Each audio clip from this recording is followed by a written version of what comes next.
Hello and welcome to The Camper Van.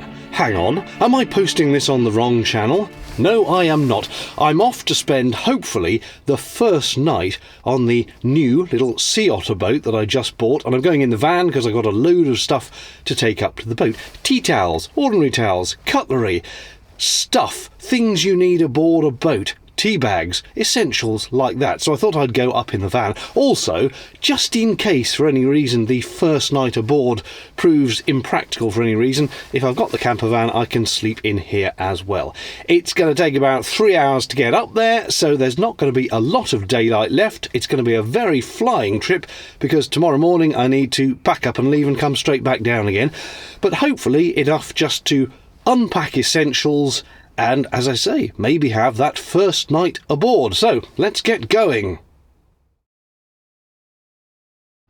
At last, I am here, just a shade under 3 hours, including getting fuel. Honestly, viewers in America, Canada, Australia, I know for you that a 10-hour drive is a mere jaunt down to the end of the road, but how do you do it? I am so bored of driving after, let's say, an hour, even with the radio on and interesting programmes or whatever, and after 2.5, 3, I am screaming, just swearing blind I will never do a journey that long again. How do you cope overseas with your long travel times? I do not know. I just hate driving what I call long distance. Anyway, I'm here. I've got admin to sort out first. Got to go and get my key fob for the marina and do some bits and bobs.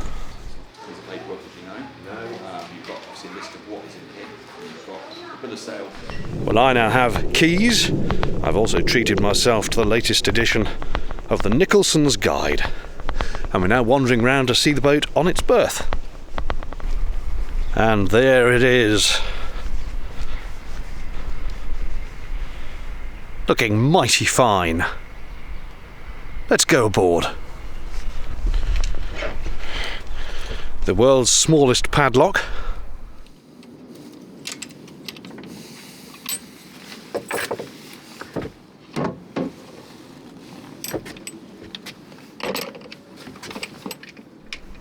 And in we go to that slight whiff of damp you always get when going aboard a canal boat. Wow, this is mine. Now on board we have an inline galvanic isolator for when plugging into the shoreline. That protects the aluminium from corrosion through electrical currents.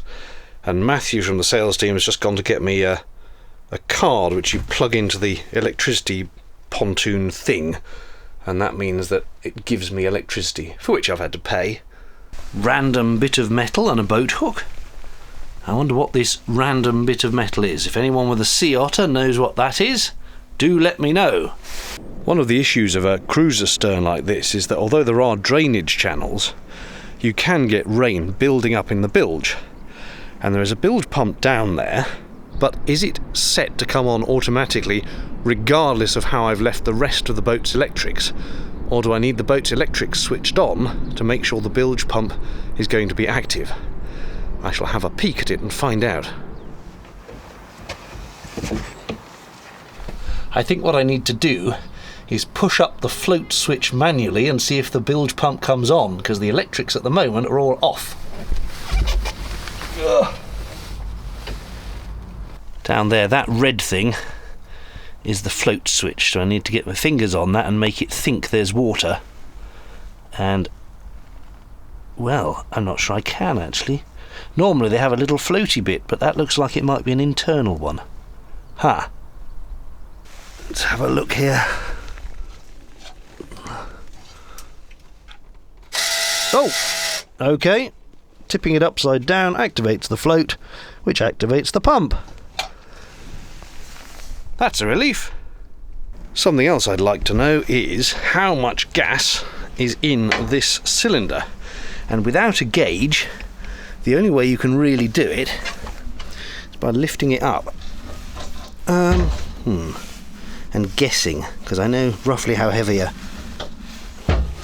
Alright, I don't think there's a lot of gas in that, because I'm lifting it very easily with one hand, which suggests to me that that's practically just cylinder weight rather than gas weight. Aha! I think I just found the fuel gauge. Namely, stick what you dunk in the tank. I think the first change might be taking this down. I am not one for decorative bunting. There's a box of bits been left here, which included a couple of life jackets and some wooden bungs for the portholes, but also, helpfully, a spare propeller. Hopefully the propeller is not in the habit of falling off. And what's that? Drive belt for the engine. Good. And windlass for the locks, that kind of stuff. Another windlass. Some nappy pins. And other miscellany.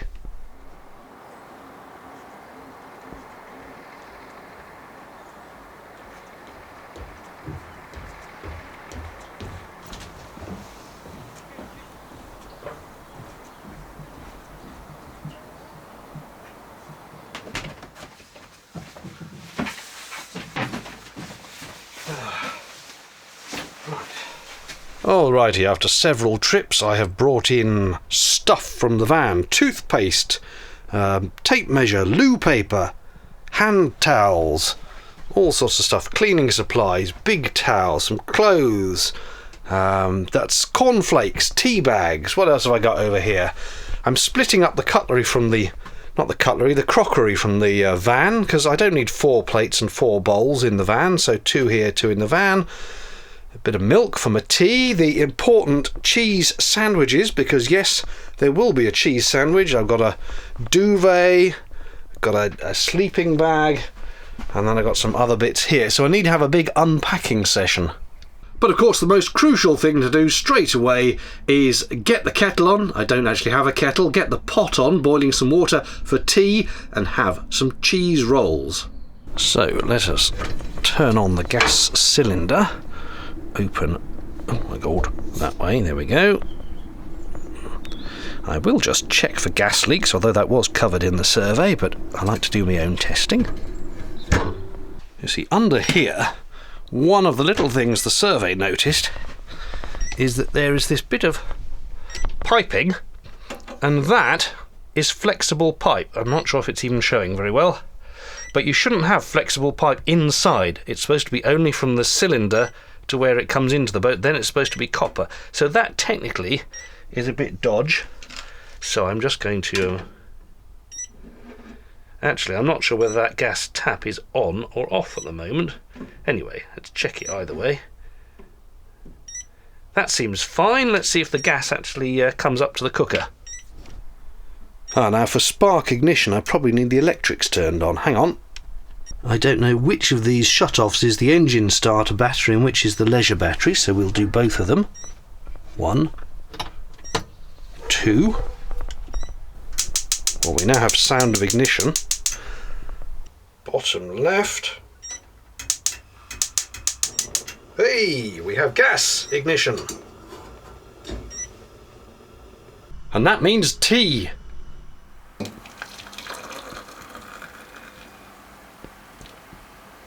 I realise I have not brought any teaspoons, so I'm going to have to stir my tea with a whisk.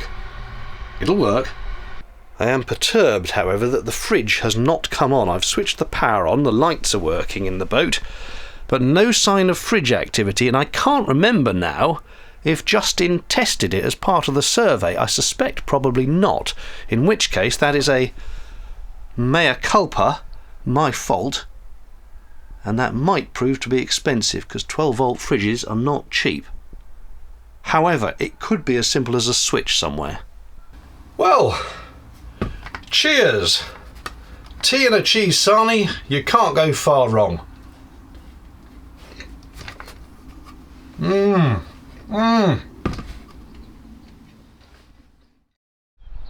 Well, I've had my sandwich and cup of tea, and the sun is almost setting, but I think I'll very quickly take the boat on its first trip. It's very exciting, all the way round to the fuel dock, so I can fill it up and bring it back again. Before I do that, I just want to check what the state of the leisure battery is, which means measuring the voltage.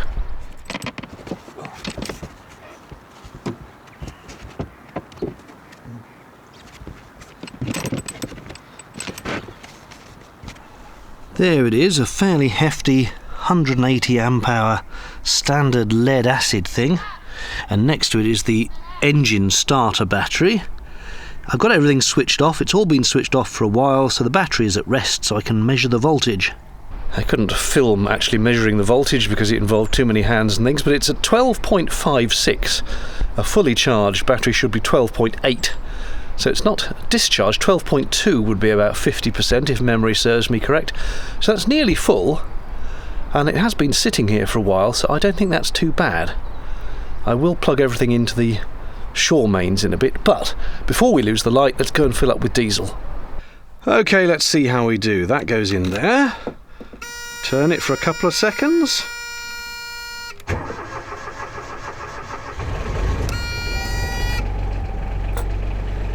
Could have given it a couple more seconds, but it's there. Now you'll notice it claims to be idling at about 1600 revs, which is not true, I don't think. The lines are untied. Let's go.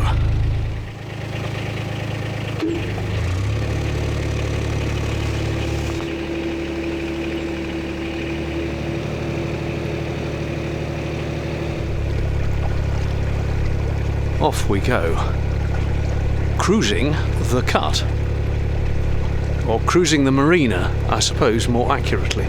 Now, which way's the actual flipping fuel dock? I think it's left out of here.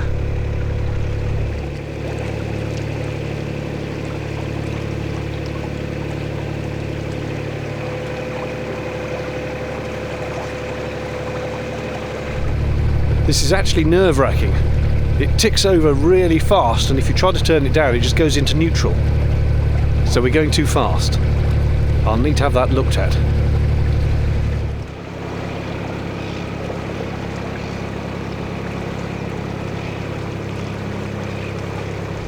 Made it!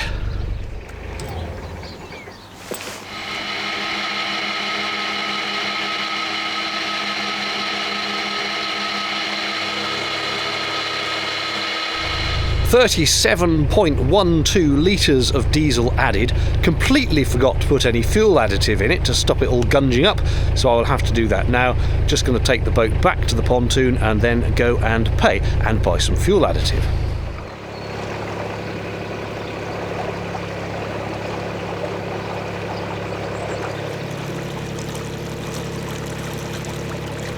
Back on the mooring, and I came in reverse, which I made a mess up of the first time, and there's no convenient tie point at the back, so I've had to do that rather awkward thing with that one halfway along the pontoon. However, the boat's not going anywhere. I just need to go and pay for the diesel now. The fuel has now been paid for, and I bought some Marine 16 fuel additive to go in as well. Just stops all the diesel bug. Should have put that in when they were fueling and it would have mixed it all up nicely, but I'm just going to have to tip it down the hole now and hope for the best. The stuff I used to use, I think it was called Fuel Set, came with a little measuring gauge, and this one doesn't, so I've just had to dunk some in and hope it's about the right amount. Right, now I want to plug the boat into the Shaw main. I've purchased £10 worth of electricity credit. Obviously, being aluminium, I don't want the boat to suffer from any galvanic, electrolytic or whatever it is, stray earth currents ruining the hull. So it did come with this inline galvanic isolator, but apparently they can fail. But also apparently you can test them with a multimeter, and since I have my multimeter here, I'm going to see if I can test this one, see if it's working. Right, with the multimeter set to the diode test position, which is that one. Yep. Connect one of the things to the earth in the plug,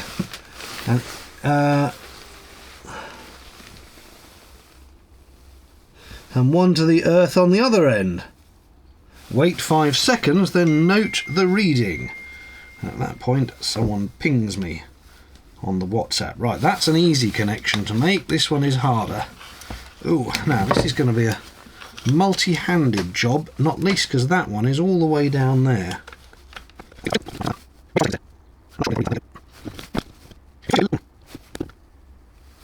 Right, I'm not sure that's helping. Well, I couldn't make any sense of that because it started out with one reading, then it flashed up another, and then it disappeared, and it was making no sense, so I have no idea if this thing works. But I'll plug it in and hope for the best. Just for one night, I think should be alright, and maybe I'll take the isolator away and get it properly tested just to make sure.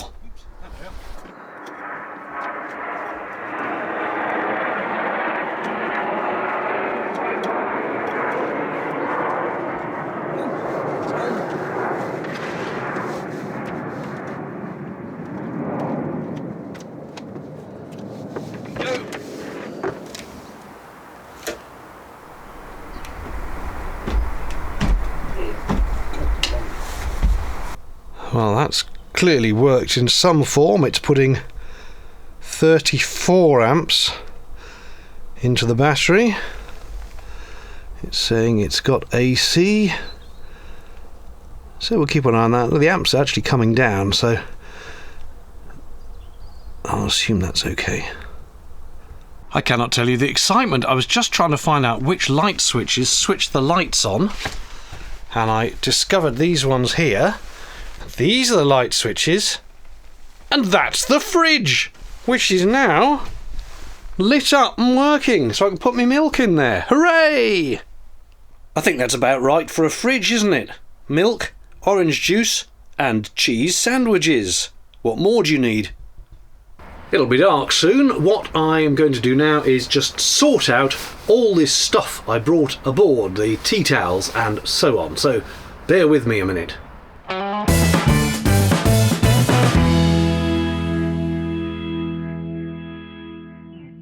Well, it's sort of looking better. There's the dinette, optimistically set for 2, just in case anyone ever wants to come and visit. Got a tea towel and a hand towel. Got cleaning supplies. Up there I've got food, pasta, rice, tea bags, cornflakes, ketchup, some tins of food. Little drying rack here. Basic plates. And the old Ridge Monkey from the van, which I can't use in the van anymore because the van's gone induction hob, but that will work on the gas. That's about it in there. And in here I've got a towel, flannel and toothbrush. Plus up there, very important, spare loo paper. What I notice we're lacking in the galley is any drawers. We're good on cupboards, but no drawers. And over here, now normally you pull this whole thing out and make a bed that spans the width, but I'm not sure I can be bothered. I've checked, and if I remove those side cushions, there is plenty of width for me to sleep in the sleeping bag just on that berth. And look, your feet go into there, which is actually the front locker. They just extend into what would otherwise be a locker, and that makes this a just about 6 foot long berth. Otherwise, if you extend it across, you could lie acrosswise, I suppose. I must try that. Now, I don't know what I'm going to do with clothes. At the moment, they're just in these bags, but there's no real wardrobe space. But they will go, of course, I've just remembered, into the lockers underneath, so that will put them out of the way. I think what I'll do then is just take 1 or 2 empty boxes and bags back to the van, just to keep the space tidy, and spend the evening reading through all the manuals and things that were left by the prior owners. So that's me for the night. That's my entertainment. You'll notice the distinct lack of curtains. Apparently there were curtains. They took them off to wash them and the curtains promptly fell apart. So my sister has very kindly said she will make me some if I measure up, and I'm going to do that today, and hopefully they'll be ready for the next time I visit.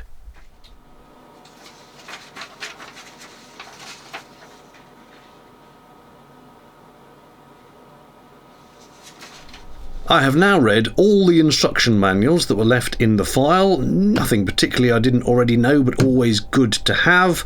It is about 7 o'clock, so I think I'm going to do some tinned chicken and rice if there is enough gas left. I've had the heater unit running, which does consume quite a lot of gas, and I'm not sure there's a lot left in the tank, so if I'm quick I might be able to get some supper on before it all runs out. The heater's working very well though, actually. It's keeping the boat nice and toasty, except that it's got 2 settings, high and low, and it doesn't seem to want to run on low, but it's running very well on high. But anyway, it's keeping me toasty.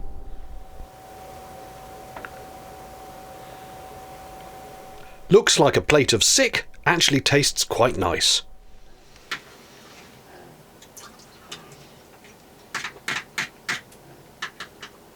It is 10:15. I've just watched Wallace and Gromit again on the iPad sitting in bed. I'm pretty sure the gas has now run out as the heater is refusing to come on at all, so it's a little bit chilly. Time to wrap myself up in my sleeping bag and put the light out, I think. And I have now half made up the bed across the width of the boat. Duvet and sleeping bag. Couple of cushions, hopefully very toasty. Good morning. Well, I slept okay, I suppose. It was a very cold night, certainly got down to freezing, and I think it's hovering about that level now. I've got a light duvet and a light sleeping bag. Could have done with someone to keep me warm, really. But there we go. Not too bad. Now, I've been keeping the boat winterised. I haven't filled the water tanks or anything because of the freezing temperatures, so I can't shower in the boat's shower compartment this morning, so I'm going to go and use the marina facilities, which I know are lovely and warm, then a spot of breakfast, and then I need to shoot off back home again. No surprise that after a freezing night with me in here, there is a degree of condensation on the windows, but that is to be expected. Luckily, I am still warm from the shower, which is keeping me going for a bit. The gas has definitely run out. I know that because I thought I'll see if I can make a cup of tea. So I put a pot of water on, and lo and behold, the gas came up very briefly, but it was just the gas left in the pipe, and then it disappeared. So, absolute crisis, no cup of tea with my breakfast this morning. Luckily, I did think to bring cornflakes, which only need a bit of milk on them, so all is well. I've been making a list on the iPad of things I still need to bring for the boat. This was partly the point of doing a quick one-nighter, was to work out what I do need, and obviously I need to sort curtains. I forgot to bring a washing up brush. I need a little dongly thing that you can put into a car cigarette lighter that gives you USB sockets. Now, I've got a couple of those at home, but the only USBs, this is a 2001 boat, they hadn't invented USB back then, I don't think, but it's got a cigarette lighter, so I can plug one of those adapters in. I'd like some scissors. I forgot to bring a pillow. I haven't got a kettle, I've been using the pot. I need more cutlery, sharp kitchen knife, things like hand wash, a basic tool set, some spanners and things like that, and possibly a vacuum cleaner. So just all those little things you need to have so that you've got everything aboard when you want it. So that's pretty much it, really. Hope you've enjoyed this first night aboard the boat. My God, it's cold. Dear me. I'm going to catch my death. Hopefully not. And I don't know what's next. Possibly, there were so many questions about the boat when I had the survey video done, I might do a Q&A video. I'll just answering all the questions about what my plans are for this, what the plans are for Twiggy, and so on and so forth. And then, finally, if we get a nice day, we'll take the boat out for a little chug up and down the Fosdyke navigation. Anyway, that's it for this one. Thank you very much. Cheerio.